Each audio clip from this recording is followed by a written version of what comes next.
ꯑꯍꯥꯟꯕꯃꯛꯇꯗ channel ꯑꯁꯤꯒꯤ ꯃꯥꯏꯀꯩꯗꯒꯤ ꯃꯌꯥꯝꯕꯨ ꯇꯔꯥꯝꯅ ꯑꯣꯛꯆꯔꯤ꯫ ꯆꯦꯛꯄꯜ ꯅꯨꯡꯒꯤ ꯇꯦꯡꯊꯥꯈꯣꯜ ꯏꯄꯤꯁꯣꯗ 9 ꯁꯨꯕ ꯇꯥꯡꯀꯛ ꯑꯃꯨꯛ ꯄꯨꯗꯨꯅ ꯂꯥꯛꯆꯔꯤ꯫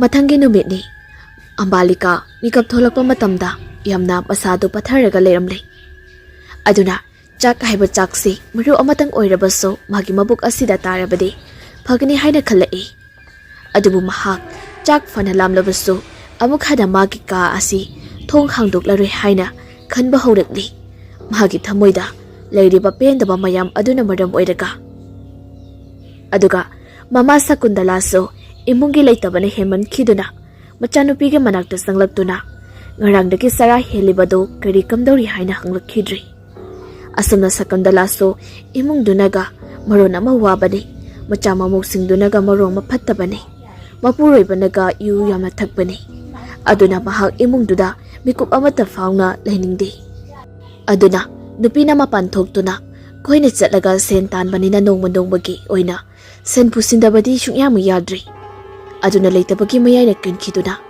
ꯃꯥꯅ ꯑꯁꯨꯝ ꯑꯍꯤꯡ ꯅꯨꯡꯊꯤꯟ ꯈꯥꯏꯗꯅ ꯆꯠꯂꯕꯅꯤꯅ ꯁꯀꯨꯟꯇꯂꯥ ꯅꯨꯄꯥ ꯑꯃꯒ ꯌꯥꯝ ꯇꯣꯏꯅ ꯎꯅꯕ ꯍꯧꯔꯛꯂꯤ꯫ ꯁꯀꯨꯟꯇꯂꯥ ꯃꯁꯛ ꯃꯇꯧ ꯌꯥꯝꯅ ꯐꯖꯕꯤ ꯅꯨꯄꯤ ꯑꯃꯅꯤ꯫ ꯑꯗꯨꯅ ꯃꯆꯥ ꯃꯃꯧ ꯐꯪꯂꯕꯁꯤ ꯐꯥꯎꯕ ꯃꯁꯛꯇꯤ ꯐꯖꯕ ꯑꯗꯨꯗꯤ ꯍꯜꯂꯝꯗꯦ꯫ ꯑꯗꯨꯒ ꯃꯥꯒ ꯀꯣꯟꯅ ꯈꯪꯅꯔꯤꯕ ꯅꯨꯄꯥ ꯑꯗꯨꯅꯁꯨ ꯁꯀꯨꯟꯇꯂꯥꯒꯤ ꯐꯖꯕ ꯃꯥꯏꯊꯣꯡ ꯑꯗꯨꯗ ꯉꯥꯎꯈꯤꯗꯨꯅ ꯁꯀꯨꯟꯇꯂꯥꯗ ꯄꯨꯡꯉꯧ ꯉꯧꯈꯤ꯫ ꯑꯗꯨꯒ ꯁꯀꯨꯟꯇꯂꯥꯁꯨ ꯅꯨꯄꯥ ꯑꯗꯨꯗ ꯂꯩꯔꯒꯦ ꯍꯥꯏꯅ ꯈꯜꯂꯤ, ꯑꯁꯨꯛ ꯋꯥꯅ ꯍꯤꯡꯗꯣꯏꯒꯤ ꯁꯔꯨꯛꯄꯨꯗꯤ ꯍꯥꯏꯅ꯫ ꯑꯁꯨꯝꯅ ꯇꯦꯜꯂꯕ ꯃꯇꯝ ꯈꯔꯁꯤꯗ ꯁꯀꯨꯟꯇꯂꯥ ꯅꯨꯄꯥ ꯑꯗꯨꯗ ꯆꯦꯟꯈꯤꯔꯝꯃꯤ꯫ ꯑꯗꯨꯒ ꯁꯣꯝꯗꯅ ꯃꯤꯃꯥꯟꯅꯗ꯭ꯔꯕꯤ ꯃꯆꯥꯅꯨꯄꯤ ꯑꯗꯨꯅ ꯃꯧꯄꯥ ꯅꯨꯄꯥꯁꯤꯡ ꯑꯗꯨꯅ ꯄꯤꯖꯔꯒ ꯆꯥꯔꯤ, ꯄꯤꯖꯗ꯭ꯔꯒ ꯇꯣꯛꯂꯤ꯫ ꯍꯨꯏ ꯍꯧꯗꯣꯡ ꯑꯃꯒꯨꯝꯅ ꯌꯥꯝꯅ ꯋꯥꯕ ꯄꯨꯟꯁꯤ ꯑꯃꯗ ꯍꯤꯡꯂꯤ ꯃꯥꯒꯤ ꯀꯥ ꯑꯗꯨꯗ꯫ ꯑꯗꯨꯒ ꯃꯃꯥ ꯁꯀꯨꯟꯇꯂꯥꯗꯤ ꯃꯥꯅ ꯑꯀꯣꯟꯕ ꯄꯥꯟꯕ ꯅꯨꯄꯥ ꯑꯗꯨꯗꯤ ꯌꯥꯝꯅ ꯅꯨꯡꯉꯥꯏꯕ ꯌꯥꯏꯐꯅ ꯂꯩꯔꯝꯃꯤ꯫ ꯑꯗꯨꯕꯨ ꯀꯔꯤꯒꯨꯝꯕ ꯃꯇꯝꯗ ꯃꯤꯃꯥꯟꯅꯗ꯭ꯔꯕꯤ ꯃꯆꯥꯅꯨꯄꯤꯕꯨ ꯅꯤꯡꯁꯤꯡꯂꯛꯄ ꯃꯇꯝꯁꯨ ꯌꯥꯎꯔꯝꯃꯤ꯫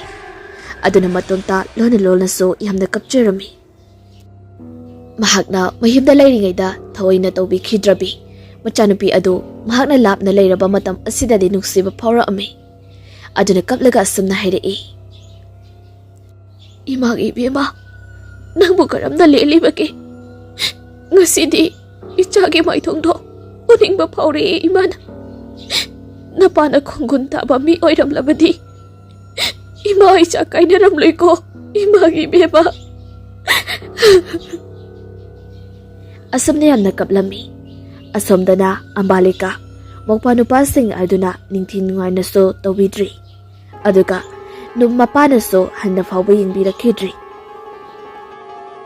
ꯃꯇꯝ ꯑꯗꯨꯗ ꯃꯥꯒꯤ ꯃꯤꯠꯂꯨꯗꯒꯤ ꯄꯦꯟꯗꯕꯒꯤ ꯄꯤꯔꯥꯡꯅ ꯏꯆꯥꯎ ꯊꯣꯛꯂꯔꯤ꯫ ꯄꯦꯟꯗꯦ ꯁꯥꯎꯅꯤꯡꯉꯦ ꯍꯥꯏꯗꯨꯅ ꯃꯧꯄꯥ ꯅꯨꯄꯥꯁꯤꯡꯒꯤ ꯃꯐꯝꯗ ꯑꯊꯤꯕ ꯈꯣꯟꯗꯥ ꯑꯃꯠꯇ ꯍꯥꯏꯖꯕꯁꯨ ꯉꯝꯖꯗ ꯌꯥꯝꯅ ꯋꯥꯅ ꯈꯥꯡꯂꯤ꯫ ꯑꯗꯨꯒꯤ ꯃꯇꯨꯡꯗ ꯃꯇꯝ ꯈꯔ ꯂꯩꯔꯒ ꯃꯄꯥꯗꯨꯁꯨ ꯌꯨ ꯊꯛꯄ ꯍꯦꯟꯃꯟꯈꯤꯕꯗꯒꯤ ꯅꯥꯔꯒ ꯁꯤꯈ꯭ꯔꯤ꯫ ꯃꯄꯥ ꯁꯤꯈꯤꯕ ꯃꯇꯝ ꯑꯗꯨꯗꯁꯨ ꯑꯝꯕꯥꯂꯤꯀꯥꯗꯤ ꯃꯤꯃꯥꯟꯅꯗꯦ ꯍꯥꯏꯗꯨꯅ ꯃꯄꯥ ꯁꯤꯕꯒꯤ ꯂꯩ ꯃꯅꯥ ꯑꯃ ꯐꯥꯎꯕ ꯀꯠꯄ ꯊꯣꯛꯂꯛꯍꯜꯂꯝꯗꯦ꯫ ꯑꯗꯨꯅ ꯎꯟꯗꯨ ꯌꯣꯛꯄ ꯆꯦꯛꯂꯥꯒꯨꯝꯅ ꯀꯥ ꯑꯗꯨꯒꯤ ꯃꯅꯨꯡꯗ ꯀꯞꯂꯒ ꯂꯩꯔꯝꯃꯤ꯫ ꯑꯗꯨꯒ ꯑꯃꯨꯛꯁꯨ ꯃꯃꯥꯗꯨ ꯀꯗꯥꯏꯗ ꯆꯠꯈ꯭ꯔꯕꯅꯣ ꯍꯥꯏꯅ ꯃꯇꯣꯝꯇ ꯍꯪꯂꯤ꯫ ꯃꯃꯥꯒꯤ ꯁꯛꯇꯝ ꯎꯔꯛꯇꯕ ꯀꯨꯏꯔꯕꯅꯤꯅ ꯃꯃꯥꯕꯨꯁꯨ ꯀꯧꯗꯨꯅ ꯀꯞꯂꯝꯃꯤ꯫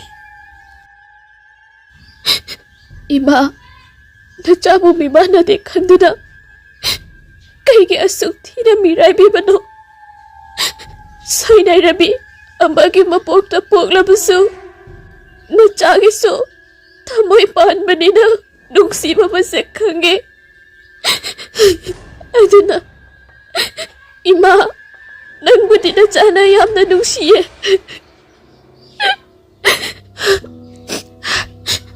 ꯐꯔꯕꯁꯨ ꯐꯠꯇ꯭ꯔꯕꯁꯨ ꯏꯃꯥ, ꯅꯪ ꯂꯩꯔꯤꯉꯩꯗꯗꯤ ꯈꯔ ꯐꯔꯝꯕꯅꯤ꯫ ꯑꯗꯣ ꯍꯧꯖꯤꯛꯇꯤ ꯏꯄ꯭ꯋꯥ ꯑꯅꯤꯅꯁꯨ ꯅꯆꯥꯕꯨ ꯃꯤꯃꯥꯟꯅꯗꯦ ꯈꯟꯗꯨꯅ ꯉꯁꯤꯗꯤ ꯀꯌꯥꯅ ꯇꯥꯊꯤ ꯇꯑꯣꯏꯅ ꯇꯧꯕꯤꯔꯤꯕ ꯑꯩ ꯆꯩꯅꯥ ꯃꯌꯥꯝꯁꯦ ꯈꯥꯡꯕ ꯋꯥꯔꯦ ꯏꯃꯥ, ꯑꯩ ꯌꯥꯝ ꯋꯥꯔꯦ ꯏꯃꯥ." ꯑꯁꯨꯝꯅ ꯀꯥ ꯑꯗꯨꯒꯤ ꯃꯅꯨꯡꯗ ꯌꯥꯝꯅ ꯀꯞꯂꯝꯃꯤ꯫ ꯉꯥꯏꯍꯥꯛꯀꯤ ꯃꯇꯨꯡꯗ ꯑꯝꯕꯥꯂꯤꯀꯥ ꯀꯞꯄꯗ ꯁꯣꯟꯊꯔꯕ ꯍꯛꯆꯥꯡ ꯄꯣꯂꯥꯡ ꯑꯗꯨ ꯋꯥꯃꯜꯂꯕ ꯃꯥꯜꯂꯤ ꯃꯃꯤꯠꯇꯨ ꯇꯞꯅ ꯇꯞꯅ ꯎꯏꯁꯤꯟꯗꯨꯅ ꯇꯨꯝꯊꯈꯤꯔꯝꯃꯤ꯫ ꯑꯁꯨꯝꯅ Matam kharaki matungda Ambalika masa yamna kanna ngamlaktri. Adubu mahak nari haiduna imung aduda leiriba makhoi mayam aduna hanna faw yingbirakidri. Matam aduda Ambalika tasengna siningba ama phaurakli. Aduga magi mitki pidusu lepakoba laikhidri. Aduna tamna hugalaklaga magi phamungdagi amuk kumthadoigi tawrakli. Makut aniduna hana leibaktuda tahalaga masado namlaga kona masado tamna amuk kumtharai. Aduga phamsi sitlaga laktuna magi kagi thongodo lonsinkraba matungda amuk ka aduda hipke haiduna tawbani. Adubu masado tasengna ngamdrabanina phamung aduda satka khatpa ngambasu natabanina magi phamangduda oina phaijuk ama singtharaga thaduna hiplami. Aduga somdana Mama Sakundala so yamna thazadana mana akonba mayum paliba nupa adugi nungsirabe machanupi ama phangjarami. Aduga somdana Ambalikadi masangamdabana maram oiraga ngasi numinini surakli mana hipliba mafam adudagi masi lengkhidaba. Matam aduda maupa aniduso machegi chak phawba pijaramdi. Chak pijabadi lairadana nongmata phawba changlakhidri. Makoigi imung asi asumna hana waramdi. Matam amada yamda nungaiba imung amoirami. Aduna yum phawba pura dolangumna saribani. Ambalikagi mapana thika tawduna chaba thakpa watana palamba imung adu lekai fattabana maram oiraga Ambalikagi mapabu yuda simsinkhiduna yurai suba misa ama oiki. Matam adudagi hauraga ngasi phawba yu thaktuna laikhidabani. Aduna magi imung adu kangkhong saiba haurakhi. Aduga machanupa aniduso mapana sel thoklingai matamda nungaina leirakpagi haunabi migi awaba amata uramdi. Aduga mimana dribi masi phawba nusiba phawramdi. Asumna nongma haujinkhiduna Ambalikana masangamdaduna leirakhiba ase ngasiga thana numit 6 nimuk sujingkhri. Matam aduda Ambalikagi sakpham adudi yengba yadri. Mamit aniduso mifam tari. Chimbal aniduso yathak yaka samnadri. Aduna yamna wana chaina mayamadu khanglaga mamit ushinduna tumlaga leirambadagi khanghodana magi mamang ama manglakhi. Mahaki manglal aduda Ambalika konungumna pak sauraba fajaraba mafam amada satuna matamta sum sanarami. Matam aduda masak mataw yamna fajaba pakhang amagi manglalduda thengnarami. Asumna Ambalika kuchi chatuna mafam adugi fajabado yenglingaida magi matungdagi nupa amana kaurami.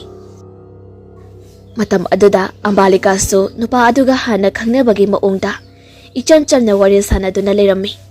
Matam aduda nupa adugi sumatpa mataw adu uraga Ambalika mayumda hanjingani haiba kaukhri. Yum aduda hanjinbagi mahutta maso nupa aduga mafam aduwaida kuchi chattuna leirami. Asumna Ambalika sangsargi awaba pumba kaukhri. Mayumda mabu thinaramgani haibaso ningsingludri. Top topa sangsar amada leibagumna khankri. Asumna nupa aduga chatpayaba chatluraba matung nupa aduna mahamayum chatlagi hayeng amula agi hairamlaga masu sakri. Aduga Ambalika so nupa adugi nungsiba mataw aduda pangthaduna ngihak taururi. Numitarakpa aduda mahakso yumda muhalai. Adubu mana mayumda halakpa yaurokpa matam adudadi magi haksang polang adu sor leptuna leiramlei. Aduna Ambalika haujiktada magi haksang polang adubu nungsiba phauраktuna asiba haksang polang adugi manakta magi thawai mirel adu koisin sinduna magi haksang polang aduda sangnina bahonare. Adubu Ambalikadi chainadi pidana amadi chaifam tadana mangonda piriba wakhalgi saina asina maram oiraga adumak taibangpal ase thadotuna chatkhri. Matam aduda Ambalika asiba thawai mirel oiraba maga warang thengnakhiba nupa adu ngasisu amuk thengnabra haiduni yengba laami. Matam aduda maga thengnakhiba nupa adu ngarang makhoi anina thengnakhiba mafam aduda amuk leirami.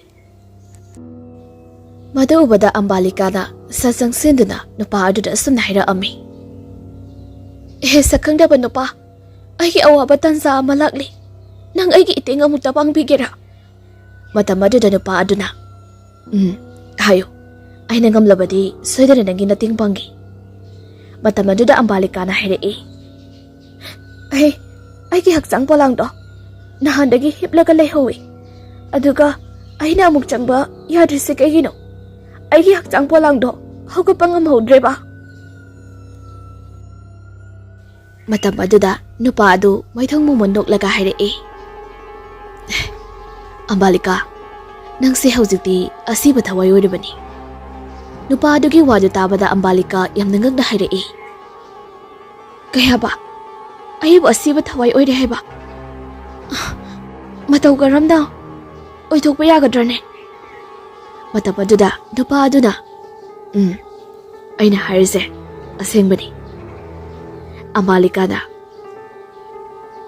ꯑꯩꯕꯨ ꯑꯁꯤꯕ ꯊꯋꯥꯏ ꯑꯣꯏꯔꯦ ꯍꯥꯏꯔꯤꯁꯦ ꯃꯇꯧ ꯀꯔꯝꯅ ꯈꯪꯂꯤꯕꯗꯣ ꯃꯇꯝ ꯑꯗꯨꯗ ꯅꯨꯄꯥ ꯑꯗꯨꯅꯁꯨ ꯃꯃꯣꯟ ꯅꯣꯛꯂꯒ ꯑꯗꯨꯃꯛ ꯍꯥꯏꯔꯛꯏ ꯑꯝꯕꯥꯂꯤꯀꯥ ꯑꯩꯁꯦ ꯀꯅꯥ ꯃꯥꯜꯂꯦ ꯅꯨꯄꯥ ꯑꯗꯨꯒꯤ ꯋꯥꯍꯪ ꯑꯗꯨꯗ ꯑꯝꯕꯥꯂꯤꯀꯥꯅ ꯑꯩ ꯈꯪꯗꯦ ꯅꯪ ꯀꯅꯥꯅꯣ ꯍꯥꯏꯕ ꯑꯩ ꯈꯪꯗꯦ ꯑꯗꯨꯒꯨꯝꯂꯕ ꯃꯇꯝ ꯑꯗꯨꯗ ꯅꯨꯄꯥ ꯑꯗꯨꯒꯤ ꯁꯛꯐꯝ ꯑꯗꯨ ꯑꯣꯟꯈꯤꯔꯝꯃꯤ ꯑꯝꯕꯥꯂꯤꯀꯥꯁꯨ ꯅꯨꯄꯥ ꯑꯗꯨꯗ ꯉꯛꯅ ꯌꯦꯡꯗꯨꯅ ꯂꯩꯔꯝꯃꯤ ꯑꯗꯨꯒ ꯅꯨꯄꯥ ꯑꯗꯨꯅ ꯑꯁꯨꯝꯅ ꯍꯥꯏꯔꯛꯏ ꯑꯝꯕꯥꯂꯤꯀꯥ ꯑꯩꯁꯦ ꯖꯣꯝꯔꯥꯖꯅꯤ ꯑꯝꯕꯥꯂꯤꯀꯥꯁꯨ ꯋꯥꯍꯩ ꯑꯗꯨ ꯇꯥꯕꯗ ꯀꯩ ꯍꯥꯏꯕ ꯅꯪꯕꯨ ꯖꯣꯝꯒꯤ ꯔꯥꯖꯅꯤ ꯍꯥꯏꯕ ꯅꯨꯄꯥ ꯑꯗꯨꯅ ꯃꯥꯅꯤ ꯑꯩ ꯖꯣꯝꯔꯥꯖꯅꯤ ꯑꯗꯨꯅ ꯅꯪꯒꯤ ꯊꯋꯥꯏꯗꯣ ꯑꯩꯅ ꯅꯪꯒꯤ ꯍꯛꯆꯥꯡ ꯄꯣꯂꯥꯡ ꯑꯗꯨꯗꯒꯤ ꯂꯧꯊꯣꯛꯂꯕꯅꯤ ꯑꯃꯨꯛ ꯍꯟꯖꯤꯟꯕ ꯌꯥꯔꯔꯣꯏ ꯅꯪꯒꯤ ꯃꯇꯝ ꯂꯣꯏꯔꯦ ꯑꯝꯕꯥꯂꯤꯀꯥ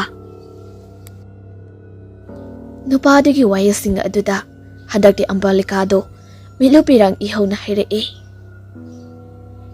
ꯑꯣ ꯑꯩꯁꯦ ꯑꯁꯤꯕ ꯊꯋꯥꯏ ꯑꯣꯏꯔꯕꯀꯣ ꯑꯁꯤ ꯍꯥꯏꯗꯨꯅ ꯑꯁꯤꯕ ꯑꯣꯏꯕ ꯑꯗꯨ ꯍꯥꯏꯔꯒ ꯃꯈꯥ ꯑꯃꯨꯛ ꯇꯥꯔꯛꯏ ꯅꯪꯅ ꯑꯩꯕꯨ ꯁꯪꯁꯥꯔꯒꯤ ꯃꯌꯥꯒꯤ ꯏꯄꯥꯛ ꯑꯃꯗ ꯇꯥꯍꯟꯗꯨꯅ ꯊꯝꯂꯒ ꯑꯩꯒꯤ ꯍꯛꯆꯥꯡ ꯄꯣꯂꯥꯡ ꯑꯁꯤꯒ ꯊꯋꯥꯏ ꯑꯁꯤꯒ ꯁꯦꯠꯅ ꯈꯥꯏꯅꯍꯟꯕꯤꯔꯕꯀꯣ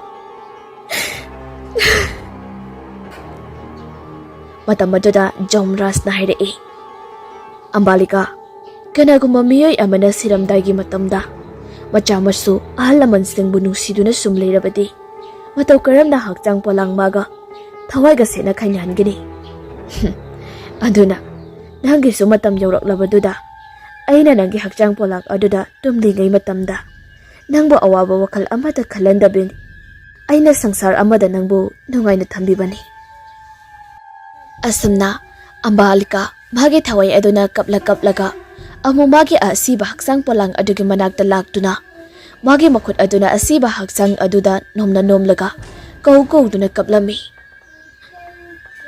ꯑꯩ ꯂꯥꯛꯑꯦ ꯍꯧꯒꯠꯂꯣ ꯁꯦ ꯀꯩꯒꯤꯅꯣ ꯅꯪꯅ ꯁꯨꯝ ꯇꯨꯝꯂꯒ ꯂꯩꯁꯦ ꯑꯩ ꯂꯥꯛꯑꯦ ꯍꯧꯒꯠꯂꯣꯕ ꯅꯪ ꯄꯤꯀꯞ ꯊꯣꯛꯂꯣ ꯁꯦ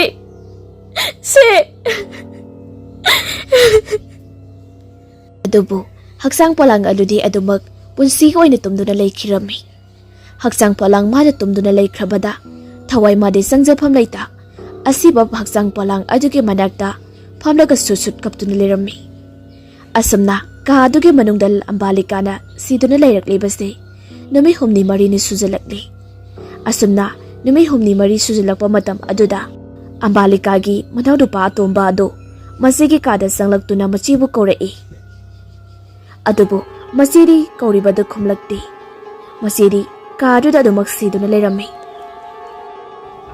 ꯃꯇꯝ ꯑꯗꯨꯗ ꯃꯧꯄꯥꯅꯨꯄꯥ ꯑꯇꯣꯝꯕꯗꯨ ꯃꯁꯤꯅ ꯐꯃꯥꯡꯗ ꯍꯤꯞꯂꯒ ꯂꯩꯔꯝꯕꯗꯨꯗ ꯁꯤꯟꯁꯤꯟꯗꯨꯅ ꯃꯁꯤꯒꯤ ꯃꯁꯥꯗꯨ ꯄꯥꯏꯗꯨꯅ ꯀꯧꯗꯨꯅ ꯌꯦꯡꯂꯝꯃꯤ ꯑꯗꯨꯕꯨ ꯃꯁꯤꯒꯤ ꯃꯁꯥꯗꯨꯗꯤ ꯆꯞ ꯇꯤꯡꯗꯨꯅ ꯂꯩꯔꯝꯃꯤ ꯃꯇꯝ ꯑꯗꯨꯗ ꯃꯧꯄꯥꯅꯨꯄꯥ ꯑꯇꯣꯝꯕ ꯑꯗꯨ ꯃꯌꯥꯝꯕ ꯑꯃꯗꯤ ꯃꯇꯩꯃꯕꯨ ꯀꯧꯗꯨꯅ ꯌꯦꯡꯍꯜꯂꯝꯃꯤ ꯃꯇꯝ ꯑꯗꯨꯗ ꯃꯧꯄꯥꯅꯨꯄꯥ ꯑꯅꯤꯗꯨꯅ ꯃꯆꯦꯕꯨ ꯃꯤꯒꯤ ꯃꯃꯥꯡꯗ ꯄꯨꯊꯣꯛꯂꯒ ꯄꯣꯠꯂꯣꯏꯕꯗꯤ ꯃꯈꯣꯏꯅ ꯌꯦꯡꯁꯤꯟꯕꯤꯗꯕꯗꯒꯤ ꯁꯤꯔꯤꯅꯤ ꯈꯟꯈꯤꯅꯤ ꯑꯗꯨꯅ ꯀꯥ ꯑꯗꯨꯒꯤ ꯃꯅꯨꯡꯗꯨꯗ ꯐꯨꯝꯂꯁꯤ ꯍꯥꯏꯗꯨꯅ ꯑꯝꯕꯥꯂꯤꯀꯥꯅ ꯇꯨꯝꯂꯤꯕ ꯅꯤꯡꯉꯨ ꯀꯥ ꯑꯗꯨꯃꯛꯇꯨꯗ ꯑꯝꯕꯥꯂꯤꯀꯥꯒꯤ ꯑꯁꯤꯕ ꯍꯛꯆꯥꯡ ꯑꯗꯨ ꯐꯨꯝꯅꯅꯕ ꯁꯦꯝ ꯁꯥꯕ ꯄꯨꯝꯅꯃꯛ ꯂꯣꯏꯔꯤ ꯃꯇꯝ ꯑꯗꯨꯗ ꯑꯝꯕꯥꯂꯤꯀꯥꯅ ꯃꯧꯄꯥꯅꯨꯄꯥ ꯑꯅꯤꯕꯨ ꯌꯥꯝꯅ ꯈꯝꯂꯝꯃꯤ ꯑꯗꯨꯕꯨ ꯃꯧꯄꯥꯅꯨꯄꯥ ꯑꯅꯤꯗꯨꯗꯤ ꯇꯥꯕꯤꯈꯤꯗ꯭ꯔꯤ ꯑꯁꯨꯝꯅ ꯑꯝꯕꯥꯂꯤꯀꯥꯕꯨ ꯀꯥ ꯑꯗꯨꯗ ꯐꯨꯝꯖꯤꯟꯈꯤꯕ ꯅꯨꯃꯤꯠ ꯑꯗꯨꯃꯛꯇꯗ ꯑꯝꯕꯥꯂꯤꯀꯥ ꯖꯣꯝꯔꯥꯖꯀꯤ ꯃꯅꯥꯛꯇ ꯂꯥꯛꯇꯨꯅ ꯃꯥꯒꯤ ꯄꯦꯟꯗ꯭ꯔꯕꯁꯤꯡ ꯑꯗꯨ ꯋꯥꯀꯠꯂꯝꯃꯤ ꯃꯇꯝ ꯑꯗꯨꯗ ꯖꯣꯝꯔꯥꯖꯅ ꯑꯝꯕꯥꯂꯤꯀꯥꯒꯤ ꯃꯇꯧ ꯑꯗꯨ ꯌꯦꯡꯕ ꯉꯝꯗ꯭ꯔꯗꯨꯅ ꯃꯉꯣꯟꯗ ꯏꯁꯣꯔꯒꯤ ꯃꯇꯤꯛ ꯃꯌꯥꯏ ꯑꯃ ꯄꯤꯕꯤꯔꯝꯃꯤ꯫ ꯑꯝꯕꯥꯂꯤꯀꯥꯒꯤ ꯑꯄꯥꯝꯕ ꯇꯧꯖꯔꯣ ꯍꯥꯏꯗꯨꯅ ꯌꯥꯊꯪ ꯄꯤꯕꯤꯈ꯭ꯔꯦ꯫ ꯃꯇꯝ ꯑꯗꯨꯗ ꯑꯝꯕꯥꯂꯤꯀꯥ ꯌꯥꯝ ꯍꯔꯥꯎꯅ ꯃꯥꯒꯤ ꯑꯁꯤꯕ ꯍꯛꯆꯥꯡ ꯑꯗꯨ ꯐꯨꯝꯂꯤꯕ ꯀꯥ ꯑꯗꯨꯃꯛꯇꯗ ꯂꯥꯛꯇꯨꯅ ꯃꯥꯒꯤ ꯑꯁꯤꯕ ꯍꯛꯆꯥꯡ ꯑꯗꯨ ꯃꯈꯨꯠꯇꯨꯅ ꯈꯣꯠꯇꯣꯛꯂꯝꯃꯤ꯫ ꯑꯗꯨꯝꯅ ꯃꯇꯝ ꯈꯔ ꯍꯧꯖꯤꯟꯈ꯭ꯔꯕꯒꯤ ꯇꯨꯡꯗ ꯅꯣꯡꯃ ꯃꯧꯄꯥꯅꯨꯄꯥ ꯑꯍꯟꯒꯤ ꯅꯨꯄꯤ ꯑꯗꯨꯅ ꯂꯥꯏꯅꯤꯡꯊꯧꯒꯤ ꯂꯥꯏ ꯗꯨꯛ ꯊꯥꯎꯃꯩ ꯊꯥꯅꯕ ꯆꯪꯂꯨꯕ ꯃꯇꯝꯗ ꯂꯥꯏꯅꯤꯡꯊꯧꯒꯤ ꯀꯥꯆꯤꯜꯗꯣ ꯑꯣꯏꯔꯞꯅ ꯃꯨꯁꯨꯛ ꯃꯨꯕ ꯅꯨꯄꯤꯒꯤ ꯁꯕꯥꯟ ꯃꯥꯟꯕ ꯃꯤ ꯑꯃ ꯂꯦꯞꯇꯨꯅ ꯂꯩꯔꯝꯈꯤ꯫ ꯃꯇꯝ ꯑꯗꯨꯗ ꯃꯧꯄꯥꯅꯨꯄꯥ ꯑꯍꯟꯒꯤ ꯅꯨꯄꯤ ꯑꯗꯨ ꯈꯪꯗꯨꯅ ꯈꯪꯂꯥꯎ ꯂꯥꯎꯔꯛꯑꯝꯃꯒ ꯀꯥ ꯑꯗꯨꯗꯒꯤ ꯆꯦꯟꯊꯣꯔꯛꯏ꯫ ꯑꯗꯨꯝꯅ ꯌꯥꯝ ꯄꯥꯈꯠꯅ ꯂꯥꯎꯕꯒꯤ ꯈꯣꯟꯖꯦꯜ ꯑꯗꯨ ꯇꯥꯕꯗ ꯃꯧꯄꯥꯅꯨꯄꯥ ꯑꯇꯣꯝꯕ ꯑꯃꯗꯤ ꯑꯇꯩ ꯂꯩꯔꯤꯕꯁꯤꯡ ꯑꯗꯨ ꯂꯣꯏꯅ ꯆꯦꯟꯁꯤꯟꯅꯔꯛꯏ꯫ ꯑꯁꯨꯝꯅ ꯅꯨꯃꯤꯠ ꯑꯗꯨꯗꯒꯤ ꯍꯧꯔꯒ ꯃꯈꯣꯏꯒꯤ ꯏꯃꯨꯡ ꯑꯗꯨ ꯇꯝꯅꯕ ꯍꯧꯔꯛꯈꯤ꯫ ꯑꯗꯨꯒ ꯅꯣꯡꯃꯁꯨ ꯃꯧꯄꯥꯅꯨꯄꯥ ꯑꯇꯣꯝꯕ ꯑꯗꯨꯅ ꯅꯨꯃꯤꯗꯥꯡ ꯈꯔ ꯊꯦꯡꯅ ꯍꯜꯂꯛꯄ ꯅꯨꯃꯤꯠ ꯑꯃꯗ ꯃꯥꯅ ꯊꯣꯡꯒꯥꯟ ꯆꯪꯂꯛꯄꯗ ꯃꯨꯁꯨꯛ ꯃꯨꯕ ꯑꯃꯨꯕ ꯅꯨꯄꯤ ꯑꯃ ꯃꯈꯣꯏꯒꯤ ꯃꯪꯒꯣꯜꯗ ꯂꯦꯞꯇꯨꯅ ꯂꯩꯔꯝꯈꯤ꯫ ꯃꯗꯨ ꯎꯕꯗ ꯃꯧꯄꯥꯅꯨꯄꯥ ꯑꯇꯣꯝꯕꯗꯨ ꯃꯍꯥꯛꯀꯤ ꯅꯨꯄꯤ ꯑꯣꯏꯔꯕꯣꯏ ꯈꯟꯗꯨꯅ ꯀꯔꯤꯁꯨ ꯈꯜꯂꯝꯗꯦ꯫ ꯑꯗꯨꯕꯨ ꯃꯥꯅ ꯈꯔ ꯅꯛꯁꯤꯜꯂꯛꯄ ꯃꯇꯝ ꯑꯗꯨꯗꯗꯤ ꯍꯧꯖꯤꯛꯇ ꯂꯩꯔꯝꯕ ꯅꯨꯄꯤ ꯑꯗꯨ ꯑꯃꯨꯛ ꯂꯩꯔꯝꯗ꯭ꯔꯦ꯫ ꯃꯇꯝ ꯑꯗꯨꯗ ꯃꯥꯁꯨ ꯃꯁꯥꯗꯨ ꯈ꯭ꯌꯥꯎ ꯆꯣꯡꯈꯤꯕ ꯈꯪꯍꯧꯗꯦ꯫ ꯑꯁꯨꯝꯅ ꯑꯌꯨꯛ ꯅꯨꯡꯊꯤꯜ ꯅꯨꯃꯤꯗꯥꯡ ꯃꯇꯝ ꯈꯥꯏꯗꯅ ꯌꯦꯅꯈꯥ ꯂꯨꯈꯥ ꯑꯃꯗꯤ ꯂꯥꯏꯅꯤꯡꯊꯧ ꯂꯩꯔꯤꯕ ꯀꯥ ꯑꯗꯨꯗ ꯗꯨꯡꯗꯥꯡ ꯇꯧꯕꯒꯤ ꯃꯈꯣꯜ ꯀꯌꯥ ꯇꯧꯕ ꯍꯧꯔꯛꯏ꯫ ꯑꯗꯨꯅ ꯃꯧꯄꯥꯅꯨꯄꯥ ꯑꯅꯤ ꯑꯃꯗꯤ ꯃꯧꯄꯥꯅꯨꯄꯥꯒꯤ ꯅꯨꯄꯤ ꯑꯅꯤꯗꯨ ꯄꯨꯂꯞ ꯃꯥꯒꯤ ꯀꯥꯗꯒꯤ ꯊꯣꯡꯅꯔꯛꯇꯨꯅ ꯍꯟꯗꯛ ꯏꯃꯨꯡ ꯑꯁꯤꯗ ꯇꯧꯔꯛꯂꯤꯕ ꯑꯍꯣꯡꯕ ꯃꯇꯧ ꯑꯁꯤ ꯀꯔꯤꯅꯣ ꯍꯥꯏꯅ ꯌꯦꯡꯊꯣꯛꯁꯤ, ꯅꯠꯇ꯭ꯔꯕꯗꯤ ꯃꯤꯍꯨꯜ ꯊꯥꯎꯟ ꯆꯦꯟꯈꯠꯇꯨꯅ ꯁꯤꯕ ꯇꯥꯔꯦ ꯍꯥꯏꯅꯔꯝꯃꯤ꯫ ꯑꯗꯨꯒꯤ ꯇꯟꯖꯥ ꯑꯗꯨꯗ ꯃꯧꯄꯥꯅꯨꯄꯥ ꯑꯍꯜꯒꯤ ꯅꯨꯄꯤ ꯑꯗꯨꯅ ꯑꯁꯨꯝꯅ ꯍꯥꯏꯔꯛꯏ, ꯃꯣꯏ ꯗꯗꯥꯗꯒꯤ ꯍꯧꯔꯒ ꯑꯇꯣꯝꯕ ꯅꯈꯣꯏꯁꯨ ꯇꯥꯎ꯫ ꯑꯩꯅ ꯁꯨꯝ ꯈꯟꯕꯗ ꯏꯅꯝꯕ ꯑꯝꯕꯥꯂꯤꯀꯥꯒꯤ ꯍꯛꯆꯥꯡ ꯑꯗꯣ ꯂꯧꯊꯣꯛꯂꯒ ꯃꯩ ꯊꯥꯗꯣꯛꯍꯧꯕꯅ ꯐꯒꯅꯤ꯫ ꯑꯗꯨꯅ ꯑꯩꯈꯣꯏ ꯃꯥꯒꯤ ꯀꯥ ꯑꯁꯤ ꯊꯣꯡ ꯍꯥꯡꯗꯣꯛꯂꯒ ꯆꯪꯉꯁꯤ, ꯑꯗꯨꯒ ꯃꯥꯒꯤ ꯁꯔꯨ ꯄꯣꯂꯥꯡ ꯑꯗꯣ ꯂꯧꯊꯣꯛꯂꯒ ꯃꯩ ꯊꯥꯅꯕ ꯇꯧꯁꯤ꯫ ꯑꯁꯨꯝꯅ ꯂꯩꯔꯤꯕ ꯃꯈꯣꯏ ꯂꯣꯏꯅꯃꯛ ꯋꯥꯐꯝ ꯑꯗꯨ ꯌꯥꯅꯔꯝꯃꯤ꯫ ꯑꯗꯨꯅ ꯅꯨꯃꯤꯗꯥꯡꯒꯤ ꯃꯇꯝ ꯑꯗꯨ ꯑꯝꯕꯥꯂꯤꯀꯥꯅ ꯂꯩꯔꯝꯂꯤꯕ ꯀꯥ ꯑꯗꯨ ꯁꯣ ꯍꯥꯡꯗꯣꯛꯂꯒ ꯊꯣꯡ ꯑꯗꯨ ꯇꯞꯅ ꯍꯥꯡꯗꯣꯛꯂꯒ ꯆꯪꯁꯤꯜꯂꯛꯏ꯫ ꯑꯗꯨꯒ ꯃꯈꯣꯏ ꯃꯔꯤ ꯑꯗꯨ ꯊꯣꯡ ꯑꯗꯨꯒꯤ ꯃꯔꯨꯝꯗ ꯍꯥꯏꯐꯦꯠ ꯆꯦꯠꯊꯔꯒ ꯀꯤꯅ ꯀꯥ ꯑꯗꯨꯒꯤ ꯑꯀꯣꯏꯕꯗꯨ ꯑꯃꯨꯛꯁꯨ ꯌꯦꯡꯂꯛꯏ꯫ ꯑꯗꯨꯒꯤ ꯃꯇꯨꯡꯗ ꯃꯈꯣꯏ ꯃꯔꯤꯃꯛ ꯀꯥ ꯑꯗꯨꯗ ꯆꯪꯂꯛꯏ꯫ ꯑꯗꯨꯕꯨ ꯃꯈꯣꯏꯅ ꯆꯪꯂꯛꯄ ꯃꯇꯝ ꯑꯗꯨꯗ ꯑꯝꯕꯥꯂꯤꯀꯥꯒꯤ ꯑꯁꯤꯕ ꯍꯛꯆꯥꯡ ꯐꯨꯝꯗꯨꯅ ꯊꯝꯈꯤꯕ ꯃꯐꯝ ꯑꯗꯨꯗꯒꯤ ꯂꯩꯕꯥꯛ ꯑꯗꯨ ꯏꯍꯣꯠ ꯍꯣꯒꯥꯏꯗꯨꯅ ꯂꯩꯔꯝꯃꯤ꯫ ꯃꯗꯨ ꯎꯕꯗ ꯃꯈꯣꯏ ꯃꯔꯤ ꯑꯗꯨ ꯌꯥꯝꯅ ꯀꯤꯅ ꯌꯦꯡꯅꯗꯨꯅ ꯀꯃꯥꯏ ꯇꯧꯔꯤꯅꯣ ꯍꯥꯏꯅ ꯍꯪꯅꯕꯒꯨꯝ ꯇꯧꯔꯝꯃꯤ꯫ ꯃꯇꯝ ꯑꯗꯨꯗ ꯃꯈꯣꯏꯅ ꯂꯩꯔꯤꯕ ꯀꯥ ꯑꯗꯨꯒꯤ ꯊꯣꯡ ꯑꯗꯨ ꯍꯥꯡꯗꯨꯅ ꯊꯝꯂꯝꯕꯅꯤ꯫ ꯅꯨꯡꯁꯤꯠꯁꯨ ꯁꯤꯠꯇꯅ ꯃꯇꯣꯝꯇ ꯒꯦꯒ ꯇꯧꯕ ꯍꯧꯔꯛꯑꯝꯃꯤ꯫ ꯑꯗꯨꯒ ꯃꯈꯣꯏꯅ ꯌꯥꯝ ꯀꯤꯅ ꯀꯥ ꯑꯗꯨꯗ ꯂꯩꯔꯤꯉꯩ ꯃꯤꯀꯨꯞ ꯑꯗꯨꯗ ꯊꯣꯡ ꯑꯗꯨꯅ ꯍꯥꯏ ꯍꯨꯝꯕꯒꯤ ꯈꯣꯟꯖꯦꯜ ꯇꯥꯕꯗ ꯃꯈꯣꯏ ꯃꯔꯤ ꯑꯗꯨ ꯃꯁꯥꯗ ꯇꯨ ꯆꯨꯡꯈꯤꯕ ꯈꯪꯍꯧꯗꯦ꯫ ꯑꯗꯨꯝꯅ ꯇꯧꯔꯤꯉꯩ ꯇꯟꯖꯥ ꯑꯗꯨꯗ ꯃꯩꯁꯨ ꯑꯃꯨꯛ ꯃꯨꯠꯈꯤꯔꯝꯃꯤ꯫ ꯃꯇꯝ ꯑꯗꯨꯗ ꯃꯈꯣꯏꯁꯨ ꯃꯦꯟꯃꯥꯟꯒ ꯇꯥꯗꯈꯩ ꯏꯃꯥ ꯍꯥꯏꯅ ꯀꯟꯅ ꯂꯥꯎꯔꯛꯂꯝꯃꯤ꯫ ꯑꯗꯨꯒ ꯀꯥ ꯑꯗꯨꯗꯒꯤ ꯍꯦꯛ ꯆꯦꯟꯊꯣꯛꯈꯤꯒꯦ ꯍꯦꯛ ꯇꯧꯔꯛꯄꯒ ꯃꯈꯣꯏꯒꯤ ꯃꯇꯨꯡꯗ ꯑꯃꯝꯕ ꯃꯔꯛ ꯑꯗꯨꯗ ꯅꯨꯄꯤ ꯑꯃ ꯃꯁꯝ ꯃꯅꯥ ꯂꯣꯏꯅ ꯊꯥꯗꯣꯛꯇꯨꯅ ꯃꯃꯤ ꯁꯥꯃꯤ ꯂꯦꯞꯂꯒ ꯂꯩꯔꯝꯃꯤ꯫ ꯑꯗꯨꯒꯨꯝꯂꯕ ꯁꯛꯐꯝ ꯑꯗꯨꯗ ꯃꯃꯤ ꯁꯥꯃꯤ ꯑꯣꯏꯅ ꯎꯔꯤꯕ ꯅꯨꯄꯤ ꯑꯗꯨꯒꯤ ꯁꯕꯥꯜ ꯑꯗꯨ ꯎꯕꯗ ꯃꯈꯣꯏ ꯃꯔꯤ ꯑꯗꯨ ꯑꯃꯝꯕ ꯀꯥ ꯑꯗꯨꯗ ꯀꯣꯏꯂꯥꯎ ꯂꯥꯎꯗꯨꯅ ꯆꯦꯟꯊꯣꯔꯛꯏ꯫ ꯑꯁꯨꯝꯅ ꯅꯨꯃꯤꯠꯇꯨꯁꯨ ꯍꯧꯈ꯭ꯔꯦ꯫ ꯃꯗꯨꯒꯤ ꯃꯇꯨꯡꯗ ꯃꯧꯄꯥꯅꯨꯄꯥ ꯑꯇꯣꯝꯕꯒꯤ ꯅꯨꯄꯤ ꯑꯗꯨꯅ ꯃꯁꯤꯗ ꯍꯥꯏꯔꯛꯏ, ꯏꯆꯦ, ꯉꯔꯥꯡꯒꯤꯗꯨꯕꯨ ꯀꯔꯤꯅꯣꯕ? ꯑꯩꯗꯤ ꯚꯥꯞ ꯃꯦꯟ ꯑꯝꯇ ꯇꯥꯗꯦꯗ꯫ ꯃꯧꯄꯥꯅꯨꯄꯥ ꯑꯍꯟꯒꯤ ꯅꯨꯄꯤꯗꯨꯅꯁꯨ, ꯑꯗꯨꯅꯦ ꯑꯩꯅ ꯈꯜꯂꯤꯁꯤꯁꯨ, ꯉꯔꯥꯡꯒꯤꯗꯨ ꯀꯔꯤꯅꯣ ꯍꯥꯏꯅ꯫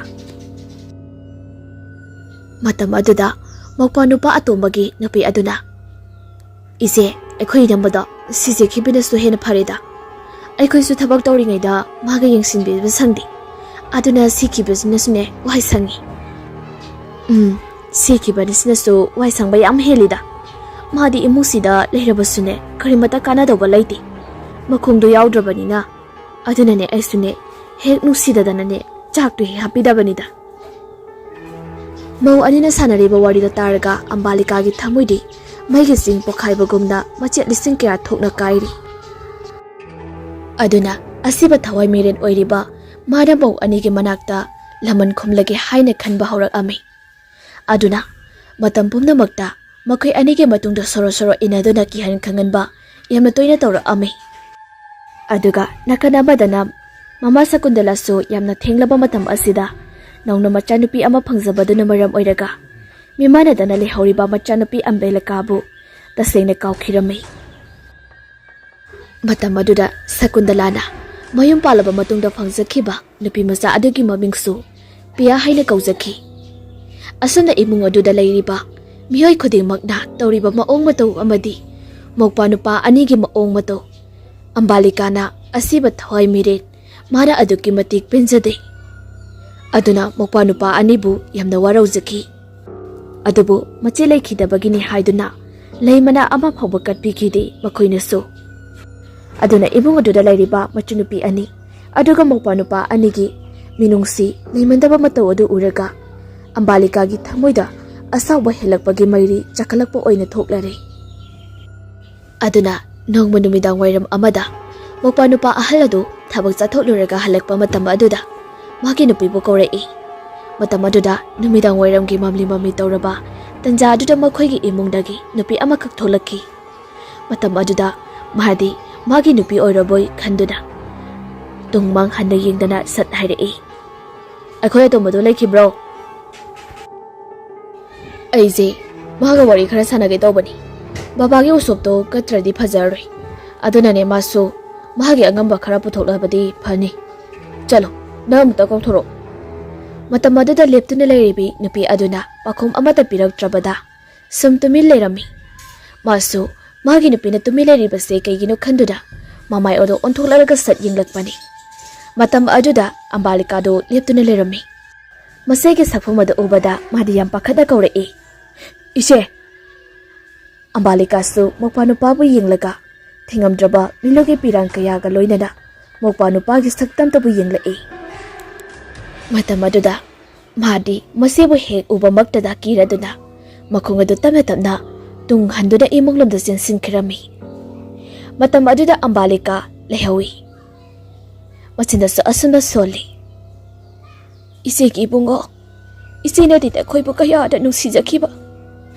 Aduga Nakhoina dinasi aibu mimanatre haiduna Nungsibagi mahut kayada otpiriba Nakhoigumba phatraba miyoi kaya ase hingduna lehenba mathau tade. Asumna Ambalikana chata thakta tawduna yam wana khanglaba matungda magi thawaiga haksanga khainakhibani. Aduna su hena magi tamnaba aduna penjadri. Ising khawrangbana ngawraklaba matam aduda Thawai mana haksang polang mabu thadoklamdai matam chontharaba dihe aduna haikibani kanatada aibu ising khajita de pitha o haina aduba kanana suta bikiri.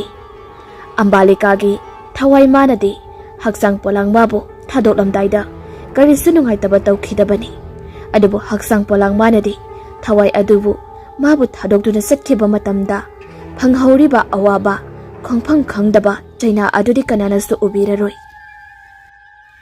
Asumna chaningba kongkai leirabasu upai leikhidi tumin tumnin kapchaba natana.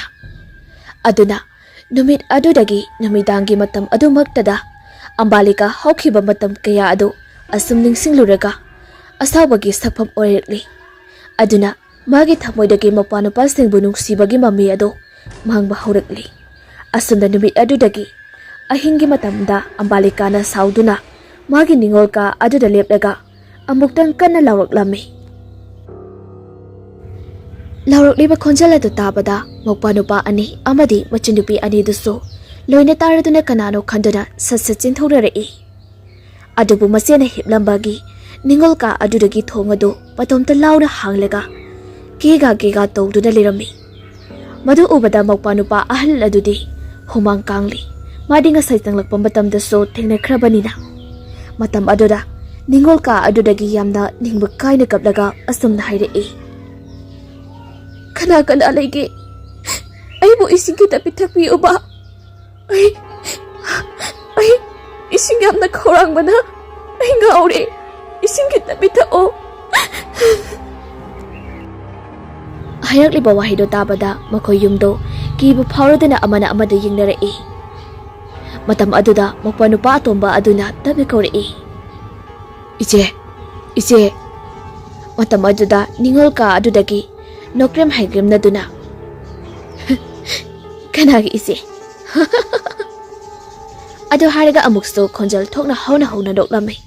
Asamna numitu magtada mokpanupa amadi machinupi makoi phatraba makoi pumnamakpu numidang aduda loina hatoklamai. Adugi matung tarakpada ambalika asiba mokpanupa sing adubu yeglaga amukso yamna kaplamai. Mana hinglegai matamda mokpanupa sing na mangonda tawbikhiba miyoiba amana miyube amada utkadaba minungsi kaya adusu loina mangkhiduna machibu hana phawba ingbikhidi. Asamna ambalikana mokpanupa anigi amadi mau anido hadoklaba matung magi mafamda isorna pibikhiba matik magul adu turel mapalda huntoklamai.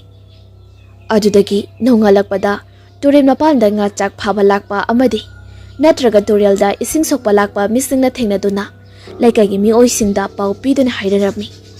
Karino imung amada leiba mi pulap siraga turel mapal asida kamaina leiramlibano haiduna. Asamna ambalikagi yum adu miyoi khare laktuna changlaami. Matang asida nipal suba tangkak asigi matang asida loijari. Mapan suba tangkak amu hayeng amu pudun laksagi